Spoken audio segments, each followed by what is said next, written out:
അപ്പോൾ ഈ ഗവർണറുടെ നയപ്രഖ്യാപന പ്രസംഗം ചുരുക്കിയത് ഒരർത്ഥത്തിൽ നോക്കിയാൽ അതിൽ സാങ്കേതികമായി തെറ്റില്ല. കാരണം ഗവർണർ ഒരു വരി വായിച്ചാലും സഭയിൽ നയപ്രഖ്യാപന പ്രസംഗം നടത്തി എന്ന് തന്നെയാണ്. മാത്രമല്ല നമ്മൾ ഈ പേപ്പേഴ്സ് ലീഡ് എന്നൊക്കെ പറയുന്ന പല നിയമസഭയിലെ പരിപാടികളും കണ്ടിട്ടുണ്ട്. അതിലൊക്കെ ദീർഘമായ പ്രസംഗങ്ങളൊന്നുമില്ല. സഭയുടെ മേശപ്പുറത്ത് വെച്ച് കഴിഞ്ഞാൽ അത് ടേബിൾ ആയി കഴിഞ്ഞു. ബഡ്ജറ്റ് തന്നെ അങ്ങനെയാണ്. നമ്മുടെ ബഡ്ജറ്റ് ഒരിക്കൽ അവതരിപ്പിച്ചതും അങ്ങനെ തന്നെയാണ്. കണ്ണുകൊണ്ട് അരുൺ ജെയ്റ്റ്ലി ഏറ്റവും ഒടുവില് അദ്ദേഹത്തിന് എഴുന്നേറ്റ് നിന്ന് വായിക്കാൻ കഴിയുന്നില്ല. അദ്ദേഹം സ്പീക്കറുടെ അനുമതിയോടുകൂടി വിത്ത് പെർമിഷൻ ഓഫ് ആ സഭ. നമ്മൾ നോക്കൂ, ഇന്ത്യ രാജ്യത്ത് ഒരു ധനമന്ത്രി കണ്ണുകൊണ്ട് സ്പീക്കർ ആംഗ്യം കാണിക്കുമ്പോൾ ബഡ്ജറ്റ് വെച്ചു. അത് സംഭവിച്ചിരിക്കുന്നത് കെ എം മാണിയുടെ കാര്യത്തിലാണ്. ആ സംസ്ഥാനമാണ് കേരളം. ഇതിനു മുമ്പ് സംഭവിച്ചിട്ടുണ്ട്. ഇപ്പോൾ ജ്യോതി വെങ്കട ശൈലത്തിന്റെ കാര്യത്തിൽ പറയുന്നുണ്ട്. കരുണാകരൻ മന്ത്രി 82 83 അതും ഏകദേശം 6 മിനിറ്റാണ്. അത് അന്ന് ആ സമയത്ത് എനിക്ക് തോന്നുന്നു രാഘവൻ അടക്കമുള്ള ആളുകൾ സഭയിൽ വലിയ 6 മിനിറ്റ് വായിച്ചു കേട്ടോ. വായിച്ചു. പക്ഷെ വായിച്ചിട്ട് അവസരം അന്ന് ഇതുപോലെ ഉപസംഹാരം മാത്രമല്ല വായിച്ചു, വികാരാധീനയായിട്ടാണ് പോകുന്നത്. അതൊന്ന്. മറ്റൊന്നുണ്ട്, സിക്കന്ദർ ഭക്ത് അസുഖം മൂലം 2 തവണയും ആദ്യാവസാനങ്ങൾ കുറച്ചു മാത്രമേ വായിച്ചിട്ട് പോകാൻ കഴിഞ്ഞുള്ളൂ. ഇതിപ്പോൾ ഒരു ആദ്യ സംഭവമൊന്നുമല്ല.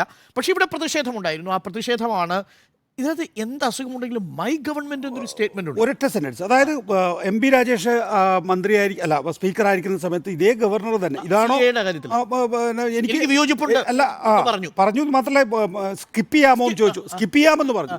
മാത്രമല്ല ആ വിയോജിപ്പോട് കൂടി അത് വായിക്കുകയും ചെയ്തു. എൻ്റെ അഭിപ്രായം ഇതല്ല എന്ന് പറഞ്ഞുകൊണ്ട് CA വിഷയത്തിൽ 2018 വായിക്കും. 2017 പി സദാശിവം GST വിഷയം ഒമിറ്റ് ചെയ്തു. GST വിഷയം കോപ്പറേറ്റീവ് ഫെഡറലിസം ഒമിറ്റ് ചെയ്തിട്ടുണ്ട്. കേരളത്തിൽ തന്നെ ഇത് സംഭവിച്ചിട്ടുണ്ട്. വെസ്റ്റ് ബംഗാളിൽ 2 തവണ സംഭവിച്ചിട്ടുണ്ട്. ഒമിഷൻ സംഭവിച്ചിട്ടുണ്ട്.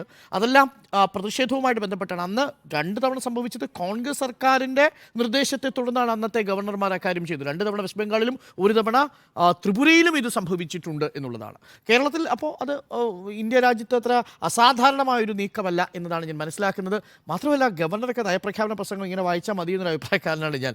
കാര്യം ഗവർണറുടെ റോള് തന്നെ എന്നെ സംബന്ധിച്ചിടത്തോളം ഒരു അനാവശ്യമായ റോളാണ് എന്ന് തന്നെയാണ് എൻ്റെ നിലപാട്. അപ്പോൾ നയപ്രഖ്യാപന പ്രസംഗത്തിൽ ഒരു പേജ് വായിച്ചാൽ ഇത് ഞാൻ ടേബിളിൽ വെച്ചിരിക്കുന്നു എന്ന് പറഞ്ഞാൽ അത് നമ്മുടെ കയ്യിലൊക്കെ കോപ്പിയൊക്കെ കിട്ടും. പ്രതിപക്ഷത്തിൻ്റെ കോപ്പി കിട്ടും. പ്രതിപക്ഷത്തിന് അത് ചർച്ച നടത്തുകയും ചെയ്യാം.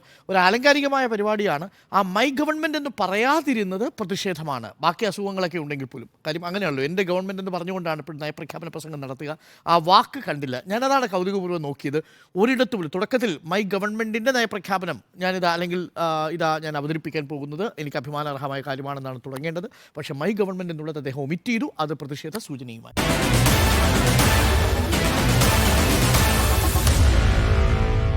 Meet the editors.